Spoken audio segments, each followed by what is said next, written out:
Hi, I'm Carlos. And I'm Jacob. And today we're going to be discussing the assassination of John F. Kennedy. So, to first understand everything, let's understand the shooter himself, Lee Harvey Oswald.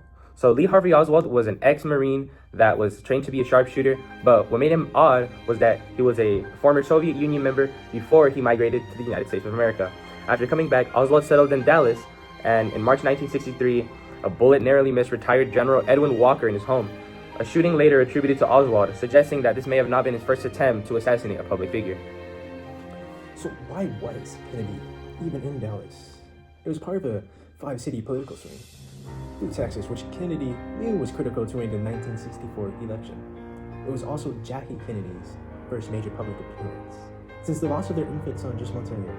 The trip was meant to show of their strength, but it ended in tragedy. So, at 12:30 p.m. on November 22nd, 1963, the presidential motorcade entered the Dealey Plaza. Oswald fired from the Texas School Book Depository, striking Kennedy fatally from behind.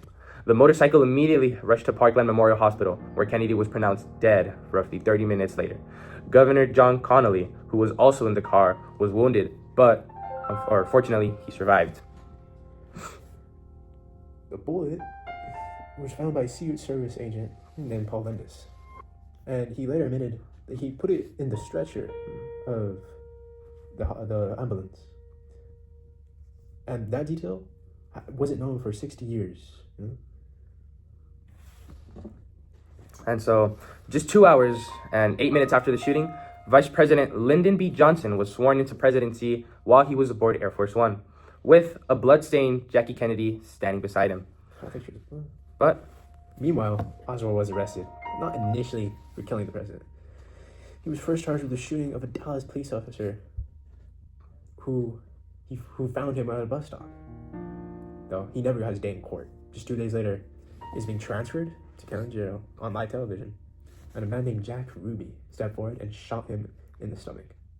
He died 2 hours later at the same hospital that Kennedy was pronounced dead at. Wow. And coincidences. They all come together. Just like the Warren Commission had investigated for nearly a year and concluded that Oswald acted alone. But in 1979, a House Select Committee re-examined the evidence and reported that a second assassin may have fired, directly contracting the Warren Commission's findings.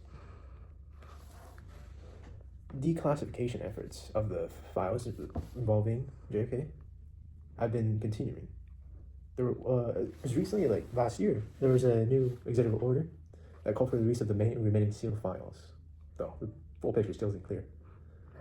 And Kennedy was the fourth president to be assassinated in office, following Lincoln, Garfield, and McKinley. But what made this one different was that it was on television.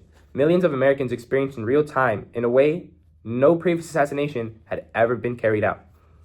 For 4 days, basically every major TV and radio network canceled most of their entertainment networks, devoting to non-stop coverage of what happened to JFK. And the assassination shattered public trust in the government and sparked decades of conspiracy theories, investigations, and unanswered questions from the public. Whether Oswald acted alone or something larger at play will always be debated. People will always hold their opinions, always be conspiracy theories. But you can definitely say for sure that this moment changed U.S. history forever. And, well, that's your history rush on the assassination of President John F. Kennedy. Shocked the nation, changed history, and left questions that still appear 60 years later.